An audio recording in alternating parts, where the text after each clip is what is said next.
at nagdurusa.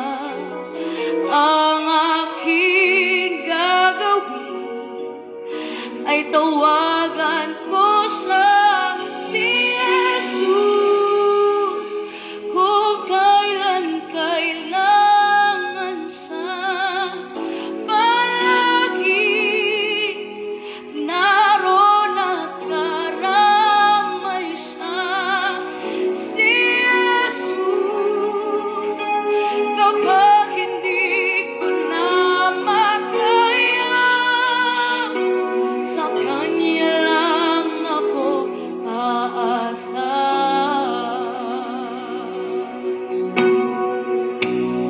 Kahit pilitin ko, puso ko'y maging matibay.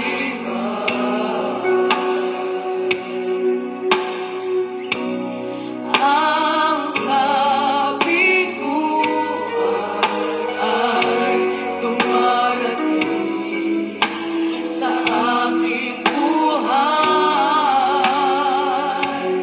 Kung ako'y naroon na at nagdurusa, ang aking gagawin ay tawagan ko sa si Jesus, kung kailan kailangan siya.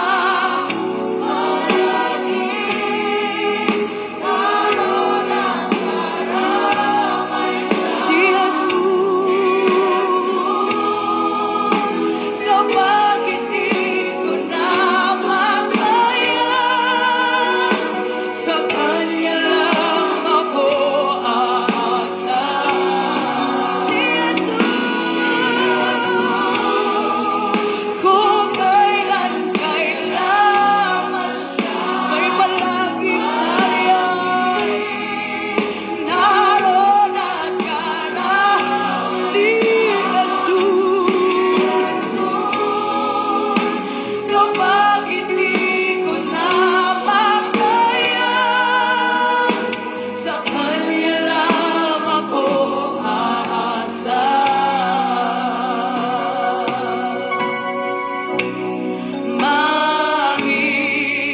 Maiiwasan ba ang iba'y mapis ang tulog? Kahit kaibigan ay nagbibigay sama ng loob, kung ako'y masaktan, saan po ang aking gagawin?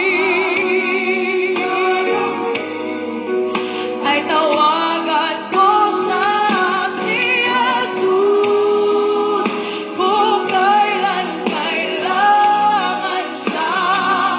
Palagi naroon at karamay siya, si Jesus, kapag hindi ko na makaya, sa Kanya lang ako aasa. Si Jesus. Purihin ang pangalan ng ating Panginoong Hesukristo. Mga kaibigan at mga kapatid, isang mapagpalang umaga sa inyong lahat sa pangalan po ng ating Panginoon. Sa awiting inyong napapakinggan ay muli pong sumasa inyo ang programang Si Jesus ang Buhay na Pag-asa. Ito po ang inyong lingkod, Pastor Randy Rosare ng United Pentecostal Church Bulan, na bumabati po sa inyo at nag-aanyaya na tayo po ay muling magsama-sama sa isang banal at makabuluhang pag-aaral ng mga salita ng Diyos. Kayo po ay nakatune in sa himpilan ng New Gen FM 100.7. Tayo po ay napapakinggan dito po sa bayan ng Bulan at maging sa buong probinsya ng Sorsogon. Sumainyo po mga kapatid, mga kababayan, ang kapayapaan mula sa ating Panginoon. At nawa sa pagising natin sa umagang ito ay madama natin ang kalinga at pag-ibig ng ating Panginoon. Ano man ang ating mga kalagayan, mga kapatid, nananatili ang kabutihan ng Diyos sa ating buhay. Ikaw man ay nakaranas ng mga pagsubok, mga kapighatian ng buhay, hindi po nawawala ang kabutihan ng ating Panginoon. Kagaya po ng pagsikat ng araw, minsan hindi natin nakikita sapagkat natatakpan ng mga ulap. Ngunit sa likod ng mga ulap ay mayroon pong liwanag ng araw at nananatili siya doon. Purihin ang Panginoon, mga kapatid, sa iba't ibang sitwasyon ng ating buhay, sa pabago-bagong panahon, sa panahon natin ngayon, ang Diyos, walang iba kundi ang Panginoong Hesukristo, ay Diyos na hindi nagbabago. Jesus Christ is the same yesterday, today, and forever. Kaya patuloy nating ibukas ang ating mga puso, ang ating mga kaisipan, at pagkalooban tayo ng Panginoon ng kaliwanagan sa mga salita ng Diyos na ipinaglilingkod po natin sa programang ito. Ngayon po ay araw ng Martes. Good morning sa ating mga kapatiran dyan sa tatlong congregation na ating pinangangasiwaan sa tulong at biyaya ng Panginoon. Good morning sa ating mga kapatiran dyan sa congregation natin sa UPC Magsaysay Bulan. Pagpalain po kayo dyan ng Panginoon at mamaya mayroong prayer meeting dyan sa UPC Magsaysay Bulan alas 3 ng hapon. Pangungunahan po tayo ni Brother Juby bilang prayer meeting exhorter mamaya sa ating pong gawain dyan. Dahil ang inyong lingkod, pagkatapos po ng ating radio program ay meron kaming mission trip, biyahe to Quezon, mga kapatid, sa San Narciso, Quezon Province. Meron po doong conference ang Section 1 at ang inyong lingkod ay isa sa mga magle-lecture, mga kapatid. So sa mga kapatiran natin dyan sa Magsaysay, supportahan nyo po ang prayer meeting mamaya. At ganun din ang ating congregation dyan sa Santa Remedios Bulan. Pagpalain po kayo ng ating Panginoon, mga kapatid. Sumayin nyo ang kagalakan sa paglilingkod sa Panginoon. At maging ang ating congregation dito po sa Iquirino Bulan. I-bless po kayo ng ating Panginoon. At kagabi, meron pong ginanap na funeral service diyan po sa Barangay Aguinaldo, Coastal Barangay ng Bulan, sa Roque family. At binabati po natin lahat ng mga dumalo kagabi sa ginanap natin na funeral service, nakinig ng salita ng Diyos at napagpala. Good morning po sa inyong lahat, mga kapatid. At patuloy po kayong dumalo sa ating Bible study dyan every Friday sa lugar po ng Barangay Aguinaldo, Bulan. Tinatawag din po yan na Lipata Saday. Pero ngayon po ay binago yung pangalan, Barangay Aguinaldo.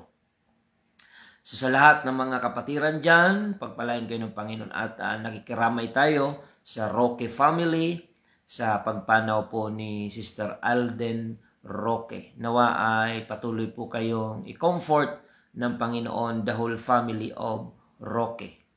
Pagpalain po kayo ng Diyos. At sa ating pagpapatuloy, salamat din sa mga nag-take over temporarily sa ating programa last week. Dahil kami po ay naandyan sa Maynila para umattend ng NCR District Ladies Conference together with my wife, Pastora Maricar. At napagpala po tayo sa mga pangangaral ng guest speaker na si Dr. Vanny Marshall. Ayan. So salamat sa Panginoon. Ginanap po yan dyan sa Ninoy Aquino Stadium sa Malate, Manila. Salamat sa Diyos sa pinagpalang conference at ang biyaya ng Panginoon ay umaapaw, mga kapatid, sa mga pangangaral ng salita ng Diyos. Purihin ang Panginoon. At sa mga nais pong magpaabot ng mga messages, maaring nais niyong mag-send ng prayer request or testimonies kung paano kayo napagpala sa mga salita ng Diyos na inyong napapakinggan sa programang ito, you can text me at 0951-932-0038. 0951-932-0038. Yan po ang ating contact number. At sa lahat ng mga online viewers natin ngayon, shout out sa aking classmate nung high school, si Brother Elias Bea Eduarte, watching from Bulacan. Ayan. Classmate, good morning. At maging sa inyong family, pagpalain kayo ng Panginoon sa inyong pagsubaybay sa programang ito. At sa lahat ng mga naka-online ngayon, pagpalain kayo ng ating Panginoon. At yung mga nakadaupang palad natin, personal, na nakapag-kumustahan, mga viewers natin, na nakausap natin dyan during NCR Ladies Conference, sina Brother Bert and Sister Belen Apolinar, ako. Good morning po sa inyo dyan sa Marikina Church. Amen. At sa lahat ng mga nakipagkwentuhan sa atin, mga kapatid na mga viewers online na nakausap po natin. Pagpalain po kayo ng ating Panginoon. Sumayin niyo ang kalakasang espiritual at salamat sa patuloy na pagtangkilik sa ating pong daily program sa Facebook Live at maging sa radio. At ganoon din, nadalaw din po namin ang aming Mother Church, kung saan doon po ako nagsimula bilang manggagawa sa Tayuman Church under Pastor Roland Rosare, ang NCR District Presbyter. So salamat din sa opportunity last Sunday na ma-assign as preacher dyan po sa Sunday service ng ating Mother Church ng UPC Tayuman. Pagpalain po kayo dyan ng Panginoon. At sa lahat po ng mga Bible study teachers ngayon dito po sa Bulan, salamat sa inyong pagdalo sa ginanap na conference sa Rawis, Legazpi City, Albay last Saturday. Pagpalain po kayo ng ating Panginoon. And lahat ng mga Bible studies sa bawat araw, mga kapatid, ay i-bless po kayo ng ating Panginoon. At batiin din po natin ang ating mga viewers, mga kapatid. Before we continue our program, ay i-recognize natin yung mga viewers natin. Paki-share na lang po, mga kapatid, ng ating episode ngayong umaga. Sister Cristita Bugayong, thank you for watching. Sister Laura Gumban, dyan sa Lahong, good morning. Sister Mirna, dyan po sa Kuwait, OFW po ito. Good morning po kapatid, ingatan ka dyan ng Panginoon at pagpalain. Sister Beth Frenila, good morning po. Maging si Bernardo Matilde Leda Sidugen, good morning, pagpalain ka ng Panginoon kapatid. At maging si Ma'am Dayan Abanyo and Brother Marlon, good morning. Si Sir Ray Galo Sr., good morning. Pagpalain kayo ng Panginoon. Si Brother Andy Orozco, good morning. Sister Pamela Sally, watching from Cyprus. Ayan, pagpalain ka ng Panginoon dyan. Sister Pamela, i-bless ng Panginoon ang inyong pagsisikap at ang inyong family. Ingatan po kayo ng Panginoon. Sister Hasmin Laureta, aking kapatid, dyan po sa Managanaga. I-bless kayo ng Panginoon, buong family. Maging si Pastora Sheila May Piñaranda Ibanez. Ayan, bagong kasal po itong ating kamanggagawa dyan sa UPC Sabah, Malaysia. Ayan, nakausap ko sa conference si Pastor Joey. Ayan, kaibigan natin yan. Pagpalain po kayo ng ating Panginoon and congrats po sa inyong buhay may asawa. Ayan. Pagpalain kayo ng Panginoon sa ministry. At maging si Brother Gary, good morning. Si Brother Ray Tindero, good morning. Pagpalain ka ng Panginoon. from UPC Muntinlupa. Sister Helen Ditera, good morning. Bless kayo ng Panginoon. Brother Serafin Akiwo, good morning. Sister Regine Chuji ng UPC Japan, good morning po. Pagpalain kayo ng Panginoon. At Sister Regine, bigay po sa akin yung address ng UPC Japan dahil mayroon po akong nakausap na papuntang Japan at nagtatanong kung saan ang church ng UPC dyan sa Japan. Praise the Lord. Sister Belen Apolinar ako, sabi niya, thank you po Pastor at na-meet namin kayo ng personal. Masaya po kaming mag-asawa. God bless po. So kami rin ay masayang nakakausap natin personal yung mga viewers natin online. I-bless po kayo ng Panginoon and continue to be active in your mother church sa Marikina. Help your pastor to win more souls dahil malapit na po ang pagbabalik ng Panginoon. Si Mel Sumikad Solis Mihorada, good morning. I-bless kayo ng Panginoon. At maging si Brother Joe Lorenzo Acosta, good morning. Sister Marlene Golyoso, Sister Marvin Santos, diyan sa Lapinig. Si Brother Felipe Iscresa, good morning. Sister Evelyn Valencia Punsalan, diyan sa Palau, good morning po sa inyo. Sister April Santos, good morning. Brother Joseph Barra ng Iriga City, good morning po. At maging si Sister Milet Kaya ng Doha, Qatar. Sister Angelica Hachero, good morning sa Hachero family dyan po sa Barangay Kalumagon, Sitio Buntay. Ayan, pagpalain kayo ng Panginoon. Maging si Sister Eva Gonzalez and family, good morning. Pagpalain kayo ng Panginoon. Ayan, sabi ni Sister Regine, ang UPC Church sa Japan, UPC Gifu. Ayan. So, siguro ay nakukuha naman yan sa Google. Okay? So, hayaan nyo po at i-inform ko yung aking nakakausap na naghahanap ng church dyan po sa Japan. Sister Jean Tindero, good morning. Pagpalain kayo ng Panginoon. Praise the Lord. At maging si Sister Angelita Liguro, good morning.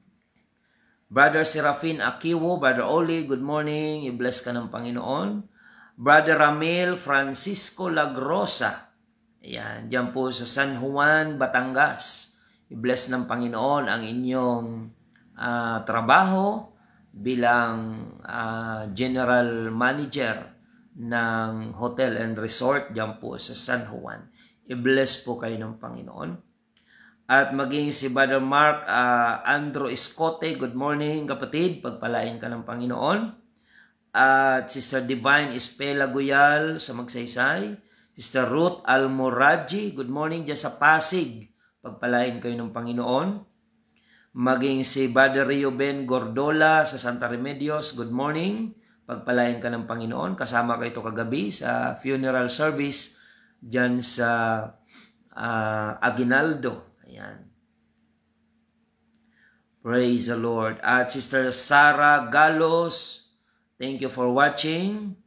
Sister Zinaida Obado Doctolero, si Sister Cielo Nolasco Galabo, thank you for watching. Sister Jane Ioy and Sister Ruth, dyan po sa Zone 7, good morning. Maging si Sister Offie, sina Sister Philly, ayan, good morning po sa inyo. At lahat ng mga kapatiran ng UPC Bulan na naka-online ngayon, pagpalain po kayo ng ating Panginoon. Paki-share na lang po ng ating episode. Sister Eileen Zabala, good morning. Praise the Lord. Sir Gloria Trinidad, si Brother Alvin Lianderal, good morning. Pagpalain kayo ng Panginoon. Praise the Lord. Brother Carlos and Sister Wilma Cabrera, good morning dyan po sa Conigliano UPC Church, Italy. Pagpalain kayo ng Panginoon at i-bless po ng Diyos ang inyong buong family. Maging Sister Cherit Guevara Ritonel, good morning. Sister Nancy Dangla, good morning. I-bless kayo ng Panginoon. Sister Loda Dumangon Gulyoso, pamangkin ko ito dyan sa Pampanga. Ayan. At nabalitaan ko na pastor na yung aking pamangkin na si Jomar. Ayan. I-bless po kayo ng Panginoon. At Magister Christine, dyan po sa Japan. Good morning. Si Mamay Eden Manata Nabwa, good morning. I-bless po kayo ng Panginoon. Sabi ni Sister Ruth, watching from Rockwell Tower, Ugong, Pasig City. Ayan. Sister Agnes Gutlay and Brother Jason, good morning. I-bless po kayo ng Panginoon. Sister Egina Banisok Tayab, Sister Ria Jano, aking pamangkin, dyan po sa, saan ba ito? Sa Kuwait ba ito? O sa Qatar. Ayan, ay parang Saudi Arabia. Nakalimutan ko. Ate Beng, ayan, kuha na lang. Okay. Si Ma'am Ann Bueson, good morning. Pagpalayan kayo ng Panginoon. Maging okay. Happy birthday pala, belated happy birthday kay Brother Eddie Labini. Diyan po sa Barangay Biton, Magallanes. Ayan, good morning po sa buong Labini family. Belated happy birthday, Manoy Eddie Labini. At ang inyong family, i-bless po kayo ng Panginoon. Si Aramain Mending Sarmogenes. Good morning. Pagpalain po kayo ng Panginoon. Brother Lowy Osicos Yuzon. Good morning po. Watching from Kuwait. Pagpalain po kayo dyan ng Panginoon. Sister Christina Labini, good morning dyan sa Biton. Pagpalain kayo ng Panginoon. Ayan, maging ang aking anak, Sister Angel Rosari, dyan po sa UST, Legazpi. Good morning po. Pagpalain ka ng Panginoon, anak. At si Brother Dexter Sarco Bayugo. Good morning. Pagpalain kayo ng Panginoon. At batiin na rin natin lahat ng mga kapatiran natin dyan sa San Juan Daan, ang Gyucado family, at lahat ng mga kapamilya po dyan. Ni Nanay Alice, good morning po. At maging LJ Duldulaw from Tokyo, Japan. Ayan. Okay, sa Tokyo yan, Pastor. Okay, yung UPC Church siguro. Tokyo, Japan, sa Gifu. Mary Grace Gumayaw, thank you for watching. Ayan. Sister Vivian Ramis Pakatan, good morning po. Pagpalain kayo ng Panginoon. Sister Dolor Quezon, ayan, good morning. Pagpalain po kayo ng Panginoon. Si Brother Bert Canaria Ako, ayan, good morning sa inyong mag-asawa. Ayan, matagal ko po itong nakausap dyan po sa conference. Ayan, so, pagpalain kayo ng Panginoon. Sister Marisa Florido, good morning. Brother, Sister Jennifer Sonido Gutierrez, good morning. Si Ezekiel Catasio, good morning. Pagpalain kayo ng Panginoon. Praise the Lord. Sabi ni Sister Aramain Mending Sarmogenes, sana makavisit ka po ulit sa UPC Tayuman Center, Tondo, Manila. God bless. Ayan, pagpalain po kayo ng Panginoon. Brother JP Flores, good morning dyan sa La Union. Brother Ferdinand Mendez. Sister Evelyn Bumbales, ang aking ate, good morning. Sister Gloria Trinidad, watching from Calauan, Laguna. Ayan. Si Mama Eden Nabwa, good morning. Sister Juliana Lucia Alde Pagasartonga, good morning. Praise the Lord. Sister Aida Ramos. Ayan. So, marami pang iba. Okay. Brother Tofi Mendoza. Sister Marifi Calupit, good morning. And Sister Michelle and AJ, good morning po sa inyo. So, hanggang dito na lang muna mga kapatid dahil limited po yung ating time para sa ating programa. So, nakikita naman ng Panginoon yung inyong kagalakan sa pagsubaybay. Pakishare na lang po mga kapatid upang marami pa ang maabot ng salita ng ating Panginoon. Purihin ang Diyos. And by this time, tayo po ay dadako sa panalangin upang hilingin po natin ang patnubay ng Panginoon sa pag-aaral natin ng Kanyang salita.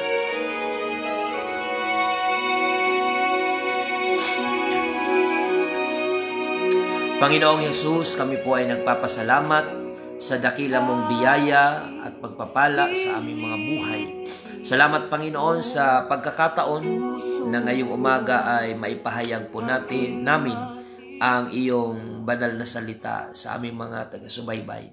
Dalangin namin, Panginoon, pagpalain mo po ang lahat ng nakasubaybay ngayon, lahat ng makakapanood sa Facebook Live at makakapakinig sa radyo. I-bless mo, Panginoon, ang kala-spiritual na buhay, and bless also the whole congregation of UPC Church Bulan. Patuloy mong palakasin ang panampalataya ng mga kapatiran at sa lahat ng mga sympathizers ng programang ito, sa radyo man o sa Facebook Live, i-bless mo po ang kanilang buhay, ang mga kapatiran sa iba't ibang local congregation. I-bless mo po, Panginoon, at maging pagpapala sila sa kanilang mga kinabibilangang UPC Local Church Congregation. Maraming salamat, Panginoon, and we pray sa mga may karamdamang taglay. Ipagkaloob mo po ang kagalingan, Panginoon. And we pray for comfort sa mga nagdadalamhati na pamilya ni Sister Alden Roque sa Barangay Aguinaldo.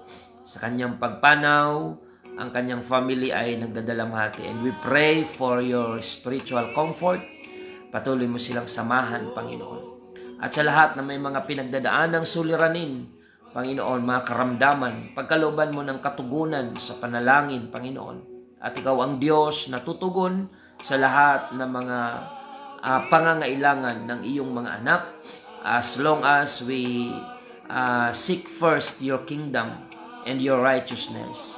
You promise that everything that we need shall be added unto us. And thank you, God, for that promise.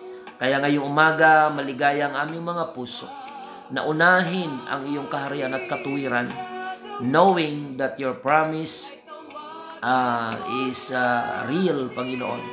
Ito ay magiging totoo sa buhay ng mga taong nananampalataya at sumusunod sa iyo. Ang iyong pangako kailanman ay hindi magbubulaan. And we pray for the salvation of more souls ng aming mga viewers and listeners, Panginoon, sa programang ito. Maraming salamat po, Panginoon.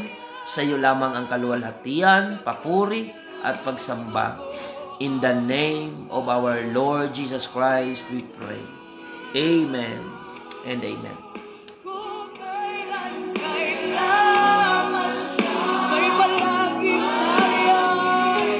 Patuloy po tayo, mga kapatid, sa ating pong programa. Ang salita ng Diyos ay ating bigyang daan sa oras na ito as we open our Bible in the book of Psalms 119 in verse 71 to verse 72.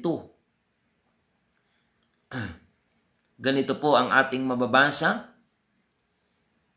It is good for me that I have been afflicted, that I might learn thy statutes.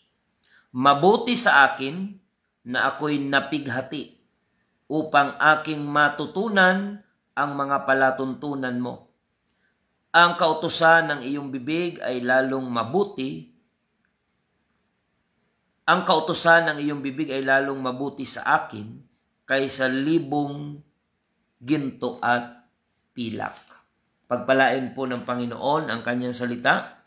Sabi po ni David, it is good for me that I have been afflicted, that I might learn thy statutes. Mabuti anya sa akin na ako ay nakaranas ng kapighatian. Alam nyo, mga kapatid, hindi lahat ng kapighatian ay may masamang layunin. Kung uunawain natin ang kalooban ng Panginoon, I believe that affliction, mga kapatid, yung mga kapighatian, ay merong mabuting na idudulot sa tao. So, this morning I would like to share to you this topic entitled The Ministry of Affliction. Ang ministeryo na ginagampanan ng mga kapighatian na nararanasan ng tao sa kanyang buhay. Mga kapatid, naturally, ang gusto ng tao ay comfort. Yan. Nobody wants to be afflicted. Ayaw natin ang affliction. Ayaw natin ng kapighatian. Ayaw natin ng mga kalumbayan sa buhay. Walang pumipili na gugustuhin niya ang mga kapighatian. Kung tatanungin natin lahat ng mga tao, ang pipiliin niyan ay kaligayahan, kapayapaan, pagpapala, comfort. Yung komportableng kalagayan, yun ang pipiliin ng lahat ng tao. Ang hindi natin na uunawaan minsan, na sa panahon ng mga pagpapala, kung di tayo mag-iingat, alam nyo, mas nakakapagpalayo sa Diyos yung blessing kung hindi tayo magiging mapagbantay. Maraming mga tao na kung kailan pinagpala, sa kanalayo sa Diyos. Kung kailan pinagpala, nagbago ang pag-uugali, naging mapagmataas, naging makasarili. Kung kailan pinagpala, kumbaga, nabago ng salapi yung kanilang pag-uugali. Na kung saan hindi dapat. Yung mga magagandang quality ng buhay natin, ay wag nating hayaang mabago ng salapi. Money is a good servant but poor master. Wag nating gawing master ang money because the love of money is the root of all evil. So, the ministry of affliction. Ano ba ang naidudulot na maganda sa buhay natin ng mga kapighatian, kalumbayan, kalungkutan, mga pagtitiis? Ano ba ang magandang naidudulot niyan? Yan po ang pag-aaralan natin ngayon, mga kapatid. So in many instances, our afflictions taught us more important lesson in life. There is blessing in affliction. Ika nga, mga kapatid, merong ginto sa mga pagsubok at kapighatian ng buhay. Purihin ang Diyos, mga kapatid. So, sabi ni David, naintindihan niya, si David nakaranas ng maraming kapighatian sa buhay. Pero ang conclusion niya ay ito, mabuti sa akin na ako'y napighati. Mga kapatid, yun po ang personal testimony ni David. Mabuti sa akin na ako ay napighati upang matutunan ko ang iyong mga palatuntunan. Meron tayong kasabihan that experience is the best teacher. May mga tao na hindi nakikinig sa payo, pero natututo sila sa personal nilang mga karanasan. Kadalasan, kapag ang tao ay matigas ang ulo, kapag pinapayuhan, walang pinapakinggang advice, walang pinapakinggang payo ng mga taong nakapaligid sa kanya, nagmamalasakit, ang ikatututo niya ay yung kanyang mga karanasan sa buhay. Kaya sinasabi nga natin na ang experience is the best teacher. Dahil kapag naranasan mo na yung mga affliction sa buhay, ito ay nag-uudyok sa tao para magkaroon ng tinatawag na realization. Natututunan natin ang mga importanteng lesson ng buhay, madalas sa panahon ng pagtitiis at kapighatian. Sa mga blessing, wala na tayong gaanong natututunan. Kung puro blessing ang nararanasan natin, walang gaanong lesson dyan. Kung hindi pa nga tayo mag-iingat, mawawalay tayo sa Panginoon. Imagine mga kapatid, si King Solomon, si Haring Solomon, kailan nawalay ang puso ni Solomon sa Panginoon? Nung siya ay pinagpala na ng husto ng Panginoon. So there is danger in blessing. Kapag ang ating puso ay hindi well connected, hindi well grounded sa Word of God, there is danger in blessing. Mga kapatid, marami na tayong na-obserbahan ng mga tao na kung kailan pinagpala, saka nagmataas, kung kailan pinagpala, saka lumayo sa kalooban ng Diyos. Kung kailan pinagpala ay wala nang pinakikinggan, siya na lang lagi ang tama dahil pinagpala daw siya. Kaya kalaunan, napariwara ang buhay, napahamak.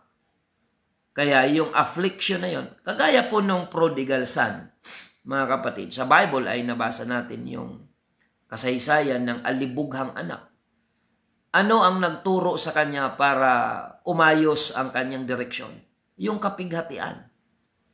Nung tinatamasa pa niya ang kayamanan, ay wala siyang pinakikinggan to the point na pati ang kanyang ama ay kanyang iniwan nung nakuha na niya yung kanyang ari-ariang mamanahin. Ayan. Habang siya ay nagtatamasa pa ng mga pagpapala, marami siyang kaibigan, puro layaw ng buhay ang kanyang ginagawa. Ngunit nagsimula siyang mag-isip nung napighati na po siya. Doon niya na-realize kung gaano kahalaga ng kanyang ama na iniwan niya kapalit ang mga material na bagay. Doon niya na-realize nung halos wala na siyang makain, na pati pagkain ng baboy ay gusto niya nang kainin sa sobrang gutom na kanyang naranasan. Doon siya nakapag-isip na manumbalik sa kanyang ama. Kung may mga backslider na nakikinig ngayong umaga, mahal po kayo ng Panginoon. We don't judge you for leaving the church. Kung ano man yung reason na inaakala niyong valid reason na iwanan ang church po ay bukas yan lagi para sa mga nais manumbalik sa Panginoon. Mahal po kayo ng Diyos. Kagaya ng prodigal son, umalis siya sa piling ng kanyang ama pero bukas naman para sa pagbabalik niya. Ganun po dapat ang church. Kung may mga umaalis for some reason, ay bukas po sa mga nais manumbalik at magpapasakop sa kalooban po ng Diyos. Ayan. Lahat naman tayo ay kinahabagan lamang ng Panginoon na kung tayo man ay nagkakamali, God is a God of second chance, mga kapatid. Maaari may mga nakikinig ngayon na dating backslider pero nakapanumbalik kayo. Yakapin nyo na ang chance na yan na binigay ng Panginoon. Dahil hindi lahat ng tumatalikod ay nagkakaroon ng pagkakataong manumbalik. Ang iba ay inaabutan ng kamatayan habang nasa malayo sa Panginoon. At yun ang pinaka nakakatakot na kamatayan, ang mamatay ka na malayo ka sa kalooban ng Diyos, na hindi ka nagpapasakop sa kalooban ng ating Panginoon. So mayroong mabuting na idudulot yung kapighatian. Marami tayong lesson na tinuturing nating gintong aral sa buhay na ito, na natutunan natin hindi sa panahon ng pagpapala, kundi sa panahon ng mga kapighatian ng buhay. Yung mga tao na mayabang-yabang, mga kapatid, natututo silang magpakumbaba kapag napighati na. May mga tao mapagmataas mag-isip, mababa ang tingin sa kapwa dahil sa kanilang kalagayang komportable. Saan yan natututo magpakumbaba? Sa mga panahon ng kapighatian. Natututo ang tao na kumilala sa Diyos, tumingala sa langit, at magpakumbaba sa kapangyarihan ng ating Panginoon. Kahit si Apostol Pablo, meron siyang statement in the book of Romans, chapter 8, verse 18. Paano niya pinahalagahan yung mga kapighatian na alam niyang may layunin sa buhay niya kung bakit niya ito nararanasan. Sabi niya po dito, sapagkat napatutunayan ko na ang pagtitiis sa panahong ito ay hindi karapat-dapat maitumbas sa kaluwalhatiang mahahayag sa atin. For I reckon that the sufferings of this present time are not worthy to be compared with the glory which shall be revealed in us. Ayan. So bakit pinapahalagahan ni Apostol Pablo yung mga suffering sa kanyang present life? Sapagkat tinitiis niya ang mga yon alang-alang sa mga kaluwalhatiang ihahayag ng Panginoon sa kanyang pagdating. Kaya kung may mga tiisin man tayo ngayon alang-alang sa paglilingkod sa Diyos, it is our privilege to suffer for the sake of our Lord Jesus Christ, na kung saan siya ang unang nagtiis alang-alang sa atin. He suffered in order for us to be free. He died in order for us to live. Kaya kung may mga tiisin man tayo ngayon for the sake of our commitment to the Lord Jesus Christ, be happy, mga kapatid. Rejoice and be exceeding glad, for great is your reward in heaven. Kung meron tayong mga tinitiis ngayon na ang dahilan ay ang paglilingkod at pagsunod sa Diyos, huwag tayong malumbay. Ang mga kapighatian na yan ay may mabuting layunin sa ating pong mga buhay. In the book of Psalms, chapter 34, verse 18 to 19, ganito po ang ating mababasa. Ang Panginoon ay malapit sa kanila na may bagbag na puso at inililigtas ang mga may pagsisising diwa. Marami ang kadalamhatian ng matuwid, ngunit inililigtas ng Panginoon sa lahat. Many are the afflictions of the righteous, but the Lord delivereth him out of them all. Ayun, yun yung assurance ng Panginoon. Wala namang problema kung may mga kapighatian. Basta't ang mahalaga, nasa kalooban tayo ng ating Panginoon. Ang mahirap ay yung puro ka kasaganaan, pero wala ka sa kalooban ng Diyos. Yan ang pinakadelikadong kalagayan. Hindi baling may kapighatian tayo, basta't nasa proseso tayo ng Panginoon. Nasa process tayo ng mga pangako ng Diyos. Kaya patuloy tayo na magpasakop sa kalooban po ng Panginoon sa ating pong mga buhay. Another verse, 2 Corinthians chapter 7, in verse 9 up to verse 10. Ngayoy nagagalak ako na hindi dahil sa inyong pagkalumbay, kundi dahil sa inyong mga pagkalumbay na ikapagsisisi, sapagkat kayo'y pinalumbay sa paraang ukol sa Diyos, upang sa anuman ay huwag kayong magkaroon ng kalugian dahil sa amin. Sapagkat ang kalumbayang mula sa Diyos ay gumagawa ng pagsisisi sa ikaliligtas na hindi ikalulungkot, datapwat ang kalumbayang ayon sa sanlibutan ay ikamamatay. Ayan. Kailan ang tao nagkakaroon ng tunay na repentance? Kapag nakakaranas tayo ng mga kapighatian, kalumbayan sa buhay na ito. Yung tinatawag na godly sorrow leads to repentance. Ang makadiyos na kalumbayan ay umaakay sa tao sa tunay na pagsisisi. Kaya hanggat hindi ka nalulungkot sa ginagawa mong mali, hindi ka magkakaroon ng tunay na repentance. So yan po ang nais na ipaunawa sa atin ng ating Panginoon. Ang buhay ng tao, nagiging fulfilled lamang ito kapag tayo lumalakad sa kagustuhan ng Diyos. Kasi siya yung pinaka-designer ng buhay natin, mga kapatid. Kaya madalas malfunctioned yung ating buhay, hindi nag-function ng tama, sapagkat hindi natin sinusunod yung pinaka-blueprint ng Panginoon sa buhay natin. Magmamalfunction talaga yung buhay natin kapag mali ang pagkakagamit natin nito.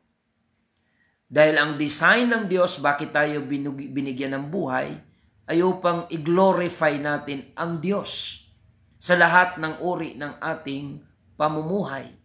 Kaya kapag ang lifestyle natin is not glorifying our Creator, may dead end po yan, mga kapatid. Darating ka sa dead end ng buhay mo, na wala ka ng kagalakan sa mundo, na subukan mo na lahat ng pwede mong ikasaya, malungkot ka pa rin. Bakit kaya? Sapagkat ang buhay mo ay hindi nag-ooperate according to God's purpose. Ang kaligayahang tunay ay hindi sa kalayawan ng mundo. Ang kaligayahang tunay ay natatamo ng tao sa pagsunod sa kalooban ni Kristo. There is joy in obedience to the word and to the will of God. Kaya yung mga taong nagpakaligaya sa kalayawan ng mundo, pagkatapos niyan, may dead end po yan. Matatapos ang lahat ng yan. But when you decide to surrender your life to God, never ending po yung kaligayahang yan. Na matapos man ang buhay mo sa mundong ito, mayroon kang katiyakan sa buhay na walang hanggan. Kaya wala pong lugi ang paglilingkod sa Diyos. Oo, may mga pagtitiis, pero may purpose ang Diyos para lalo tayong palaguin sa paglilingkod at pagkilala sa Kanya. Another verse, 1 Peter chapter 1 verse 6. Na ito yaong totoong ikinagagalak, na ito ang inyong totoong ikinagagalak, bagamat ngayoy, sa sandaling panahon, kung kailangan ay pinalumbay kayo sa mulit-muling pagsubok, upang ang pagsubok sa inyong pananampalataya, na lalong mahalaga kaysa ginto na nasisira, bagaman ito'y sinusubok sa pamamagitan ng apoy, ay masumpungan sa ikapupuri at ikaluluwalhati at ikararangal sa pagpapakahayag ni Jesucristo. So, the trial of your faith is more precious than of gold. Yan ang dapat nating maunawaan, mga kapatid. Kung may pagsubok ka at nasa tama ang iyong paglilingkod sa Diyos, ang pagsubok mo na yan, pag na-overcome mo, it is more precious than gold. Kaya magpakatatag lang, magpakatibay, at doon naman sa mga pinapalo ng Panginoon because of disobedience, mga kapatid, nawa ay magkaroon tayo ng realization. Yung kapighatian na yan ay ikabubuti mo kung magpapakumbaba ka at manunumbalik sa kalooban ng Panginoon. Alam naman natin yan, yung mga tunay na Kristiyano. Alam naman natin kapag pinapalo tayo ng Diyos because of our disobedience. Mga kapatid, sabi ng Biblia, wag natin patigasin ang ating puso kapag nariyang nararamdaman na natin ang mga paalaala ng Panginoon. Let us obey the spiritual direction from the Lord Himself. Nangungusap ang Panginoon sa atin. Wag natin itong baliwalain habang may pagkakataon, atin po itong pakinggan. Kung may mga backslider na nakikinig ngayon, go back to your church, submit to your pastor, be honest to God and to yourself that you are nothing without God. Amen. So you cannot love God and you hate the church at the same time. Hindi perpekto ang church. Pero kapag Diyos ang pinakasentro ng buhay mo, may enjoy mo yung church despite na may mga nagkukulang din, nagkakamali, kagaya mo rin, na nagkakamali ka rin. So, mayroon tayong dapat room to forgive others. Ayan, hindi tayo, kumbaga, hindi ka malago kung dahil natisod ka sa church, umalis ka sa church. Mga kapatid, hindi po yan aksyon ng malago na Kristiyano. Kasi lahat ng church ay may katitisuran. Kaya sabi ng Hebrews 12:2, looking unto Jesus, the author and the finisher of our faith. So yan po mga kapatid, hanggang dito lang muna ang ating pagtalakay.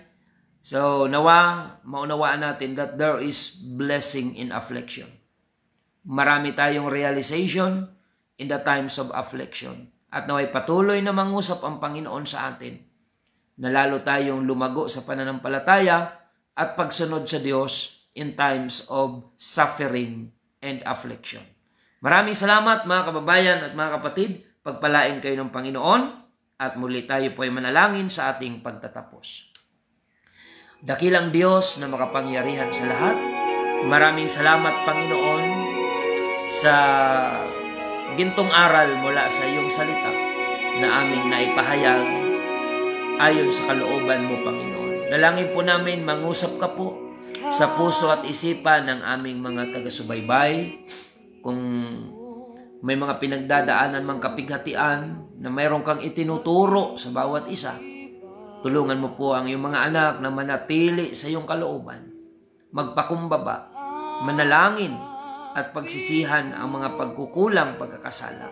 Sapagkat ikaw ay Diyos na mapagpatawad, Diyos na nagbibigay ng chance sa mga nagkulang, nagkamali, nadapa, ibinabangon mo Panginoon.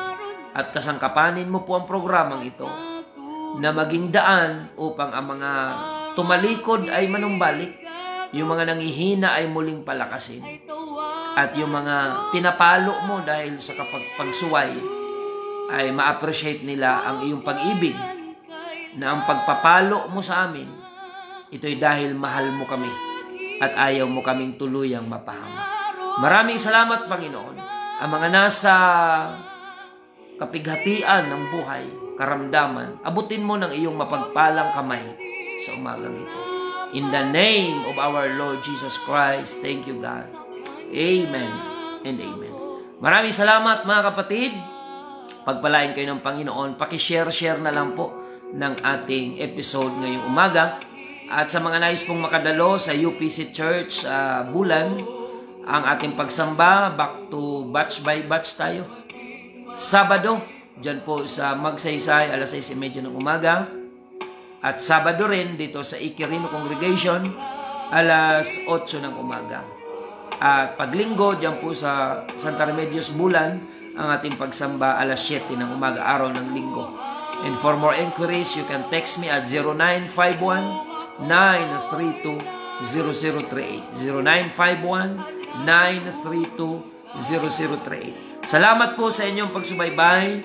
Ito po ang inyong lingkod, Pastor Randy Rosario ng United Pentecostal Church Bulan, na nagpapasalamat sa inyong pagsubaybay at lagi nating tandaan, tanging si Jesus lamang po ang ating buhay na pag-asa.